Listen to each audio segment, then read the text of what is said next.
Kuri uyu wa gatanu u Rwanda rwasubiye kubandanya ibikorwa vyo kurungika abapolisi kubungabunga amahoro hirya no hino ku isi. Ni nyuma y'amezi agera kuri ndwi ivyo bikorwa vyarahagaze kubera ikiza ca COVID-19. Kigali ni inkuru mushikirizwa na mugenzi wacu Eric Bagiribusa.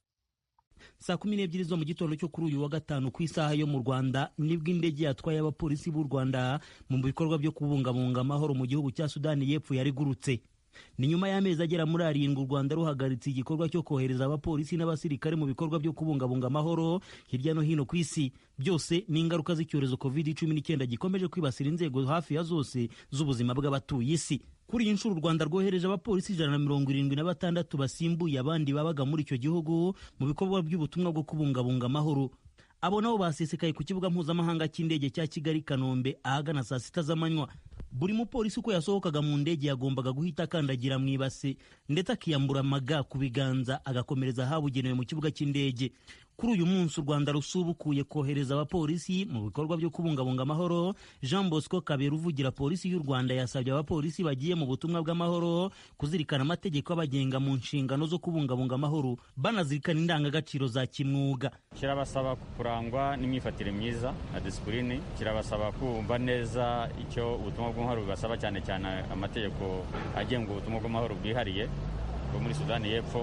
Kirabasaba yuko bagomba kugira indangagaciro z'igihugu, bityo bagakora akazi neza, bakarangiza inshingano zabo. Numva rero ko ntabwo ari ubwa mbere si ubwa kabiri, na ibikorwa bamaze umunsi bagomba kubahiriza inshingano zabo zikomeye cyane izo Loni basaba, ariko nanone no kugira imyitwarire myiza ya kinyamwuga iranga igipolisi cy'u Rwanda. Ibikorwa byo kohereza abapolisi mu butumwa bw'amahoro hirya no hino ku isi bisubukuye mu gihe icyorezo COVID-19 cyari cyarabikomye mu nkokora, n'ubusanzwe ntaho kirajyana cyane ko kitarabonerwa urukingo. Umuvugizi wa polisi y'u Rwanda yibukije abapolisi bagiye mu butumwa bw'amahoro kuzirikana iby'iki cyorezo. Yashimangiye ko bagomba guhuza inshingano zo kubungabunga amahoro badatereye hagati mu ryinyo ngo babure kwirinda icyorezo COVID-19. Mu by'ukuri bagomba kumva ko ari inshingano zabo kugenda amahoro no kugarukana amahoro nta wanduye kino cyorezo. Icyorezo cyatunguye abantu bose ndetse n'isi yose, n'abapolisi rero cyarabatungura.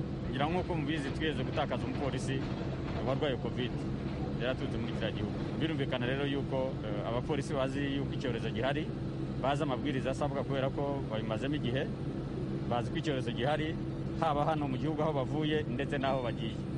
Ikintu gikomeye cyane rero ni uguhuza gukora inshingano zabo no kwirinda kino cyorezo, kandi twumva yuko barahuguwe, bagiriwe inama, bamaze iminsi bareba uburyo bagenzura uburyo amabwiriza yubahirizwa hano mu gihugu. Turumva nta mpungenge zihari yuko ubwo butumwa kuzabusoza. Kubera icyorezo, iri tsinda ryasoje ubutumwa bw'amahoro muri Sudani y'Epfo ryagombaga kumara umwaka, ariko bamaze umwaka n'igice. Nyuma yo kugera ku butaka bw'u Rwanda bahise bashyirwa mu kato mu gihe cy'ibyumweru 2 nk'uko byemejwe na polisi y'u Rwanda. Nyuma y'icyo gihe nibamara gupimwa n'inzego z'ubuvuzi zikemeza ko batanduye COVID-19 nibwo bazasubira mu miryango yabo. Kugeza ubu u Rwanda rurabarura amatsinda 6 y'abapolisi bari mu bikorwa byo kubungabunga amahoro mu bihugu bya Sudani y'Epfo no muri Repubulika ya Centrafrica. Bose hamwe barabarirwa mu gihumbi. Nakwibutsa ko ku Rwanda ibikorwa byo kubungabunga amahoro hirya no hino ku isi byatangiye mu mwaka w'2004, bimaze gutambukamo abapolisi n'abasirikare basaga 6,000. Bagira ubusa ijwi rya Amerika i Kigali. Reka tujye ku nkuru y'ubuhemu bw'ikinyoma bukorerwa ku mbuga nkoranyambaga kuri internet. Uyu munsi umunyapolitiki w'umunyarwanda Faustin Twagiramungu utuye mu gihugu cy'Ububiligi yaduhamagaye atubwira ko hari abafunguye konti ku rubuga nkoranyambaga rwa Twitter bamwitirira.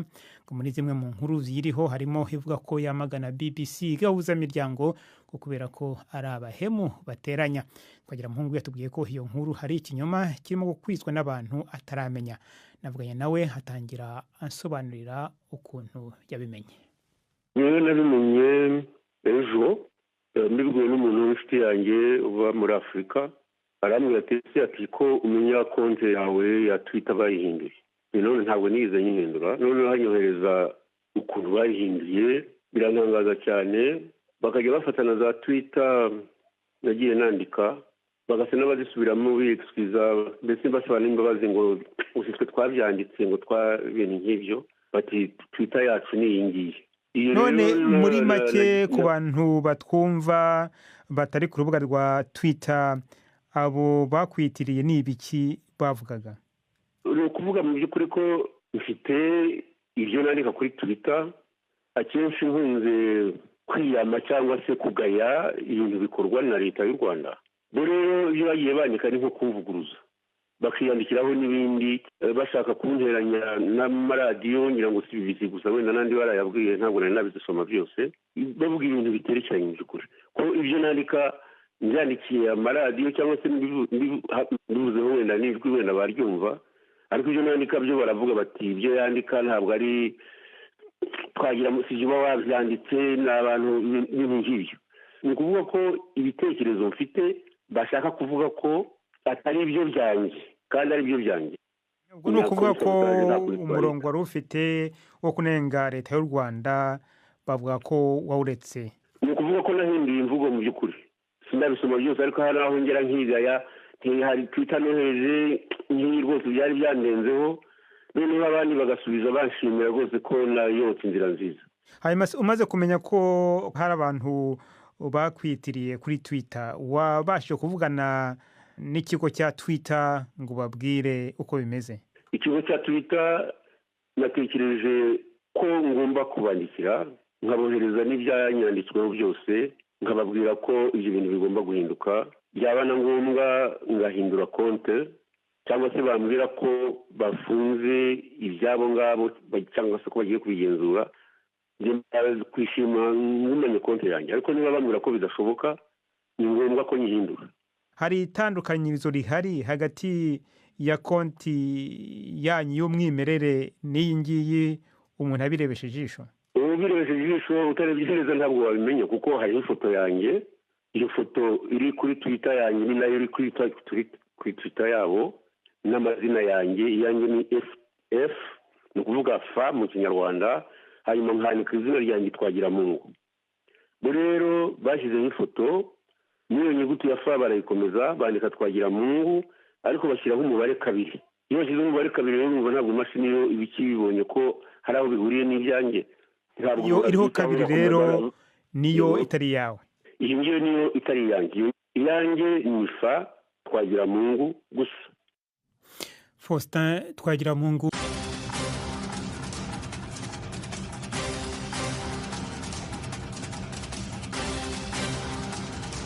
Urwego rujejwe kurwanya ibiturire muri Afrika y'Epfo ruzotuma ko Jacob Zuma muri sentare mu kwezi gutaha. Ibindi kuri inkuru nabishikirizwa na Eugenie Mukankusi. Raymond Zondo wungirije umucamanza mukuru uyu munsi kwa gatanu yavuze ko Zuma ashobora kuzategekwa kwitaba urukiko ku itariki 16 kugeza ku 20 y'ukwezi gutaha kwa 11. Yongeyeho ko bishobora kuzakorwa mu buryo bw'iyakure, ibikenewe byose bimaze gukorwa.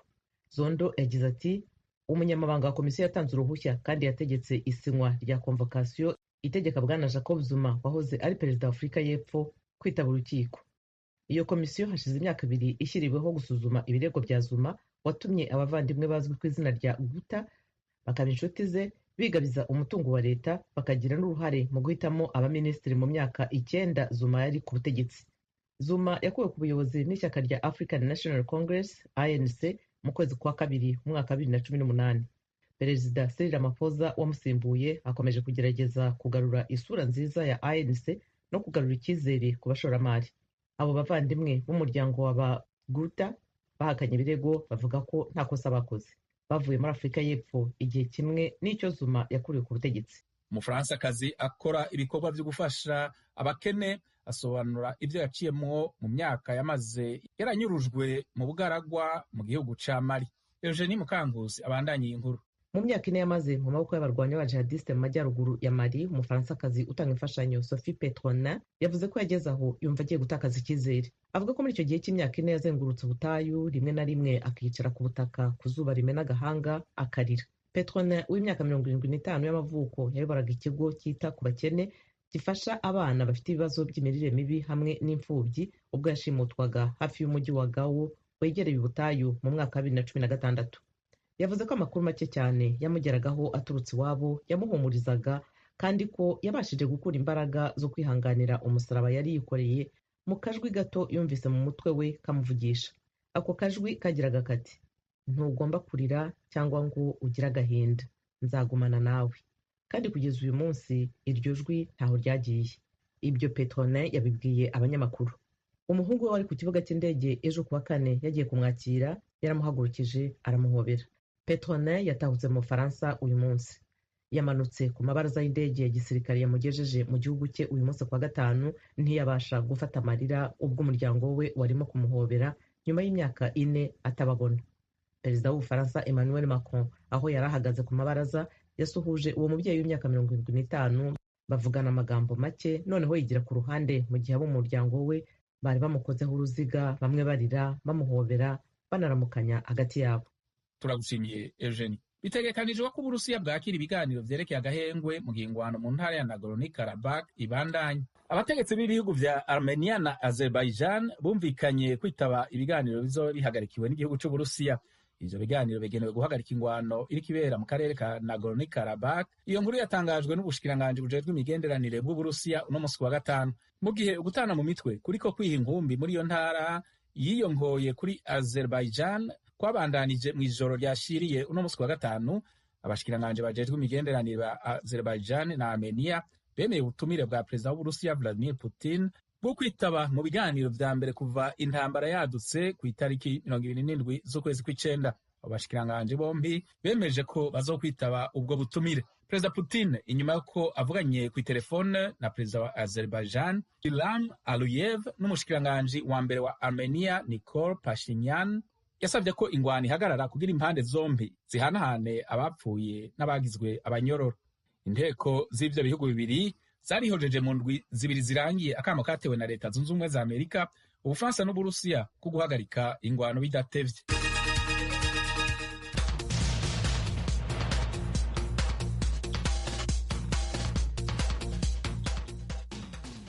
Amakuru yo mu karere k'ibiyaga binini. Umukuru w'igihugu ca Uganda Yoweri Museveni yatangaje ko yiteguriye gusohora amafaranga mu kubaka amwe mu mabarabara yo mu gihugu kibanyi ca Repubulika ya Demokarasi ya Kongo. Museveni yabitangaje ku munsi wo guhimbaza imyaka 58 igihugu kimaze cigenga.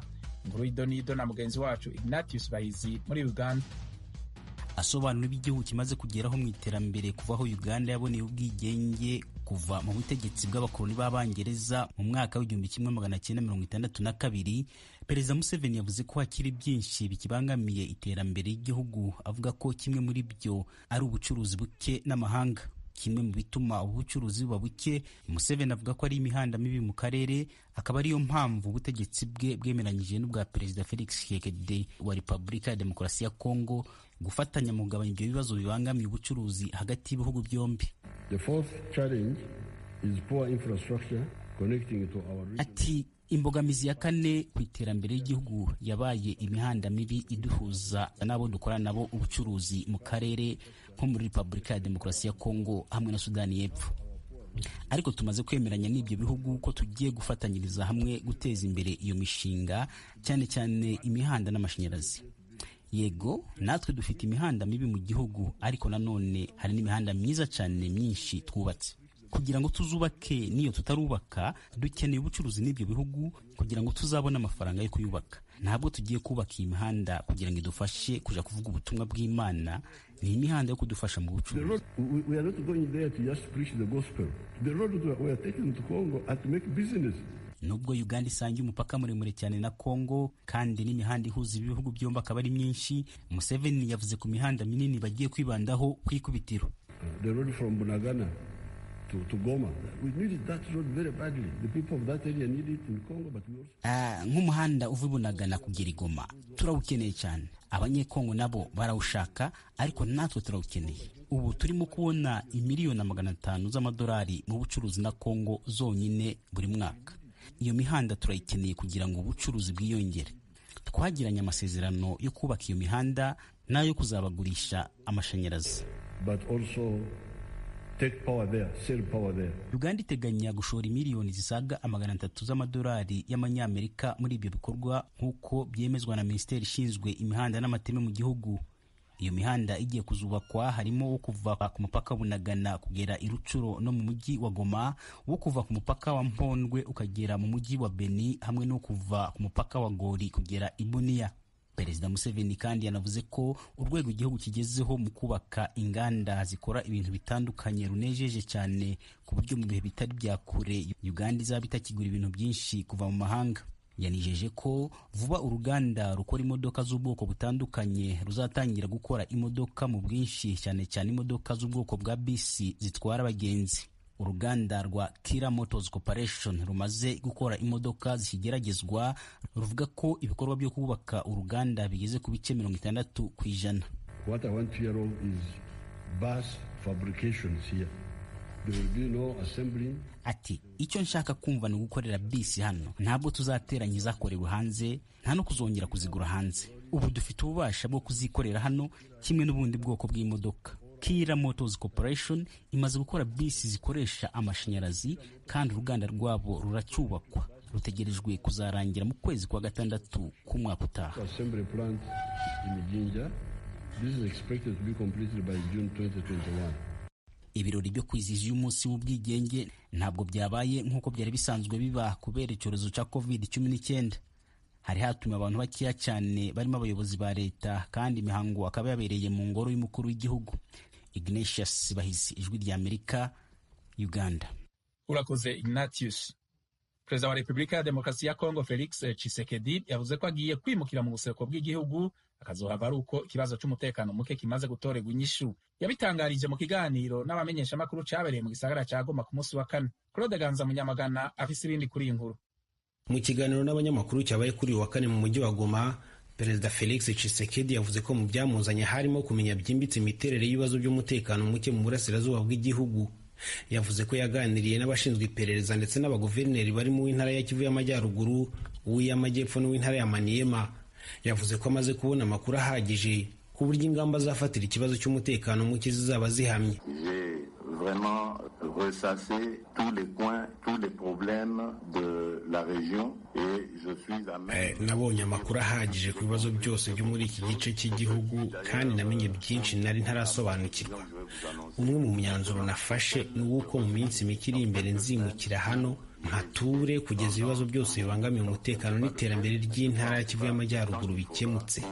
Sinababwira ngo nzahamara igihe kingana gite, ariko icyo mpamya ni uko kizaba gihagije ku buryo umutekano ntazasiga ukiri icyifuzo gusa, ahubwo nzasiga uhari, abantu bagasubukura ibikorwa byo kuzahura ubukungu. Ngaho nimutekereze nk'igihe muri iki gice haboneka umutekano n'amahoro birambye, ukuntu abaturage baramutse bakora ibyabo nta kirogoya bakwiteza imbere, ubukungu bwacu bugatumbagira. Umutekano muke aha muri Kivu y'Amajyaruguru, iy'Amajyepfo na za Ituri nibyo bizanzana gutura hano nkabana namwe, nkabatega amatwi umunsi ku wundi, bikaba inshingano ihambaye yo gushakira abaturage amahoro. Tuzafatanya muri uru rugamba rwo kugarura amahoro, niyo mpamvu mu byumweru bike nzagaruka. Perezida Tshisekedi yavuze ko ubufatanye n'ibihugu bituranye ari ngombwa mu rugamba rwo guhangana n'imitwe yitwaje intwaro. Le problème sécuritaire a été au centre de nos discussions, bien sûr. Le problème économique aussi, des échanges entre... Ingingo nyamukuru twaganiriyeho nk'abakuru b'ibihugu ni y'umutekano. Twaganiriye ku bucuruzi n'ubuhahirane. Kuva ngitorerwa kuyobora iki gihugu, nifuje kandi nashyize imbaraga mu mibanire myiza n'ibihugu bituranye.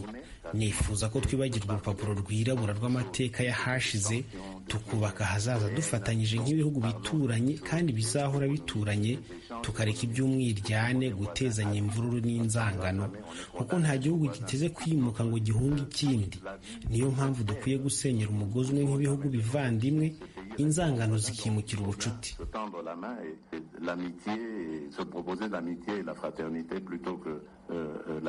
Perezida Felix Antoine Tshisekedi Tshilombo yavuze ko azakomeza gushyira imbaraga mu kugarura umutekano mu karere nk'uko yabigenje akigera ku butegetsi. Ikintu nakoze nkigera ku butegetsi ni ukujya mu bihugu bituranye mbabwira ko nifuza amahoro, mbabwira ko nubwo ibihugu byacu byamaze igihe bibana byo kurenzaho, ariko ko njye nshaka ko duhamya umubano, dushaka amahoro nyayo ku buryo biha abaturage bacu amahirwe yo kwiteza imbere nta by'amashyari n'inzangano. Bimwe mu bihugu bituranye na Repubulika ya Demokarasi ya Kongo Perezida Felix Tshisekedi amaze gusura harimo Angola, Zambia, Uganda n'u Rwanda. Ubwo yiyamamarizaga kuyobora Repubulika ya Demokarasi ya Kongo, Perezida Felix Tshisekedi yijeje abatuye intara ya Kivu ya ruguru kuzashyira ibirindiro bikuru by'ingabo mu burasirazuba bw'igihugu mu rwego rwo kurandura ibibazo by'umutekano mucyo wamaze imyaka igera kuri 20. yongeye kugaruka kuri iri sezerano nubwo atatangaje igihe nyacyo azabishyirira mu bikorwa. Nibutse ko uretse imitwe y'inyeshyamba z'imbere mu gihugu ihungabanya umutekano mu burasirazuba bw'igihugu by'umwihariko, hari n'imitwe ikomoka mu bihugu byo mu karere Repubulika ya Demokarasi ya Kongo iherereyemo nk'iyo muri Uganda, u Rwanda n'u Burundi idahwema kujujubya abaturage b'iki gihugu. Claude Ganza, Munyamagana, mu burengerazuba bw'u Rwanda, ku bwa Radio Ijwi ry'Amerika. Turagushimiye Claude. Uburundi ikiringo c'amezi 3 cari cashinzwe na leta y'u Burundi co kurwanya ikiza c'umugera wa corona caraye kirangiye. Umukuru w'igihugu arashima ko ico kiringo carangiye uwo mugera usa n'uwatujijwe bihagije. Raporo y'ico kiringo yatanzwe n'ubushikiranganji bujejwe amagara y'abantu ejo ku munsi wa kane yerekana ko mu bantu barenga 500 bafashwe n'iyo ndwara ubu abakigwaye badashika 20. Perezida Evariste Ndayishimiye yavuze ko n'imipaka hamwe n'ikibuga c'indege bigiye kugururwa vuba. Ibindi kuri inkuru turabishikizwa na mugenzi wacu Pierre Claver niyo nkuru ari mu Rwanda. Ku itariki 6 z'ukwezi kw'indwi y'uno mwaka niho umukuru w'igihugu yatanguze icese sekeza ryo kurwanya umugera wa corona mu Burundi. Iryo sekeza ry'amezi 3 Perezida Evariste Ndayishimiye yaryitiriye ndakira sinandura kandi sinanduza COVID-19. Raporo yashizwe ahabona n'ubushikiranganji bw'amagara y'abantu inyuma y'ico kiringo kuri uyu wa kane yerekana ko abantu 514 banduye uwo mugera. Muri abo abantu 18 gusa nibo basigaye bakigwaye, abandi bose barakize barava no mu bitaro. Ico bikoze hari umwe yitavye Imana nk'uko ubwo bushikiranganji buvyemeza. Mu birori vyo gushira habona iyo raporo, umukuru w'igihugu Evariste Ndayishimiye yarashimye ko iryo sekeza ryagenze neza. Abantu bari banduye umugera wa corona barakize kandi tumaze iminsi 45 atawanduje wundi mu kibano. Ibi navyo bikaba vyerekana neza ko abajejwe guhagurukira iki kiza bitanze batiziganya.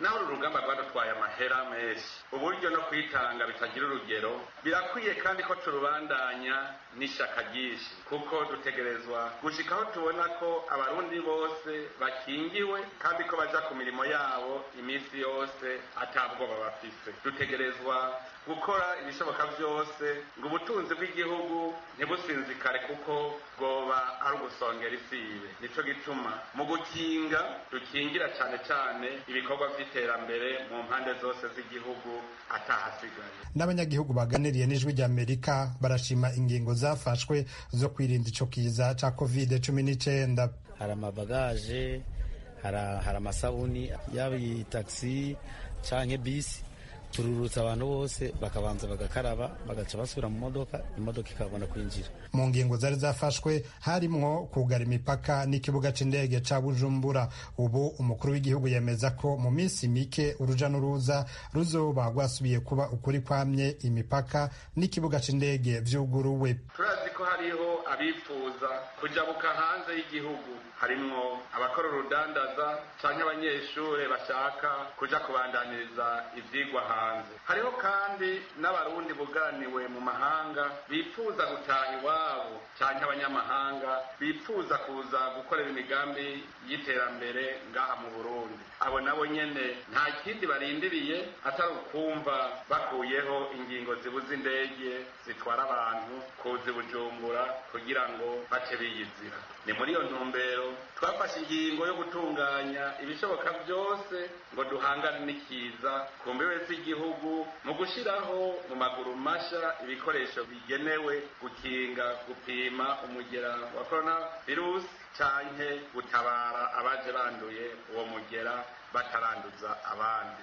Ivyo ntitwabiheza uruja n'uruza haba ku kibuga c'indege mpuzamakungu Melchior Ndadaye canke ku bundi bwinjiriro ruzosubira. Naho amatariki yo kugurura ikibuga c'indege adatomogwa neza, amakuru Ijwi ry'Amerika ryaronse ava ku kibuga c'indege ca Bujumbura avuga ko hari indege zamaze kwemererwa gutangura gukora. Akarorero ni indege z'ubudandaji z'ikompanyi yo muri Ethiopia, Ethiopian Airlines, zizotangura kugwa ku kibuga c'indege ca Bujumbura itariki 21 z'uku kwezi kw'icumi. n'ikompanyi y'ababirigi SN Brussels nayo nyene amakuru yo kwizera yemeza ko kuri iyo tarike ariho izotangura kuzana abantu mu Burundi. Ayo makuru abandanya avuga ko indege nka zose zahora zija i Bujumbura zimaze gusaba uruhusha rwo gusubira kuhakorera. Yongera ko n'indege y'u Rwanda Rwandair nayo nyene izotangura kuja i Bujumbura mu ntango z'ukwezi kw'icumi kuza atagihindutse.